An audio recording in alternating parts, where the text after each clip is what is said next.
பிறந்த நாளையொட்டி சென்னையில் உள்ள அவரது சிலைக்கு அதிமுக பொதுச் செயலாளர் எடப்பாடி பழனிசாமி மாலை அணிவித்து மரியாதை. நாட்டின் மாநில அரசியல் களங்களில் தமிழ்நாடு தனித்துவமாக திகழ அண்ணாவே காரணம் என வலைப்பதிவு.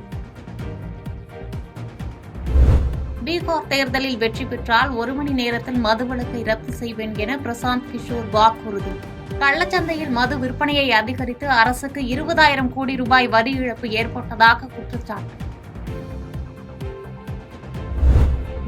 தலித் அல்லாதோர் என வெறுப்பு அரசியலை பாமகதான் விதைத்ததாக திருமாவளவன் குற்றச்சாட்டு. பாமகவுடன் இணைந்து தங்களால் பயணிக்க முடியாத நிலை உள்ளதாகவும் பேட்டி. தலித் சமூகத்தை ரெண்டா, தலித் நான் தலித் என்று பிரித்து ஒரு வெறுப்பு அரசியலை விதைத்தது பாமக. இதை அவர்களால் மறுக்க முடியாது. அதனால் ஏற்பட்ட கசப்பான அனுபவத்தின் அடிப்படையில் விடுதலை சிறுத்தைகளின் முன்னணி தலைவர்கள் கலந்து பேசி நாங்கள் ஒரு முடிவை, ஒரு நிலைப்பாட்டை எடுத்தோம். அதைத்தான் நான் திரும்ப சொல்லுகிறேன். அவர் மது ஒழிப்பில் ஈடுபடுகிறார்கள் அல்லது அந்த கருத்தில் உறுதியாக இருக்கிறார்கள் என்பதில் எனக்கு எந்த மாற்று கருத்தும் இல்லை. அதை நான் குறைத்து மதிப்பிடவும் இல்லை, நான் விமர்சிக்கவும் இல்லை. அவர்கள் செய்யவில்லை என்றும் நான் சொல்லவில்லை. எங்களால் அப்படி இணைந்து பயணப்பட முடியாத ஒரு நிலை இருக்கிறது என்பதை நான் சுட்டிக்காட்டினேன். அவ்வளவுதான்.